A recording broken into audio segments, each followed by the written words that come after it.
ಅಮಾವಾಸ್ಯೆ ದಿನ ಮಗು ಹುಟ್ಟಿದ್ರೆ ಏನಾಗುತ್ತೆ? ಇದು ಕೆಟ್ಟದ್ದ ಅಥವಾ ಮೂಢನಂಬಿಕೆನಾ?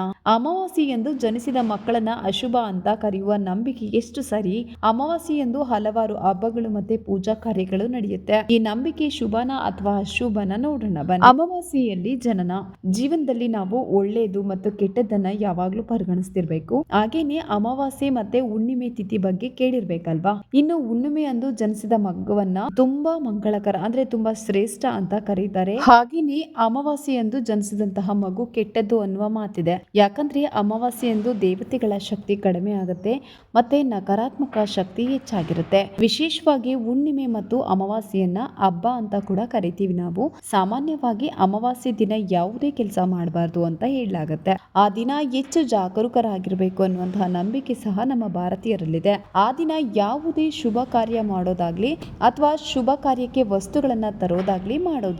ಇನ್ನು ಕೆಲವರು ಅಮಾವಾಸ್ಯೆಯನ್ನ ಲಕ್ಷ್ಮೀ ದೇವಿಯ ಶುಭ ದಿನ ಅಂತ ಕರೀತಾರೆ. ಆದ್ರೂ ಸಹ ಅಮಾವಾಸ್ಯೆಯ ಬಗ್ಗೆ ಹಲವಾರು ನಂಬಿಕೆಗಳು ಜನರಲ್ಲಿವೆ. ಇನ್ನು ಸಾಮಾನ್ಯವಾಗಿ ಗಮನಿಸಿ ನೋಡೋದಾದ್ರೆ ಹೆಣ್ಣು ಮಕ್ಕಳ ಜನನದ ದಿನಕ್ಕೆ ಹೆಚ್ಚು ಗಮನ ನೀಡ್ತಾರೆ. ಕೆಲವರಲ್ಲಿ ಹೆಣ್ಣು ಮಕ್ಕಳು ಹುಣ್ಣಿಮೆ ದಿನ ಹುಟ್ಟಬಾರದು ಅಥವಾ ಅಮಾವಾಸ್ಯೆ ದಿನ ಹುಟ್ಟಬಾರದು ಅನ್ನುವಂತಹ ನಂಬಿಕೆನೂ ಇದೆ.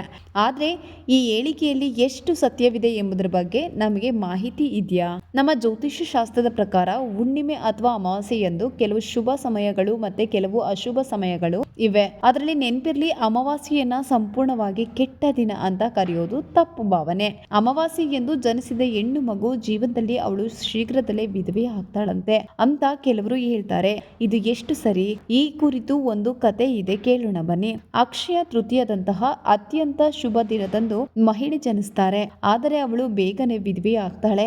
ಆಕೆ ಅಮಾವಾಸ್ಯೆಯಂದು ಜನಿಸ್ಲಿಲ್ಲ. ಆದ್ರೂ ಅದು ಹೇಗೆ ಸಾಧ್ಯ?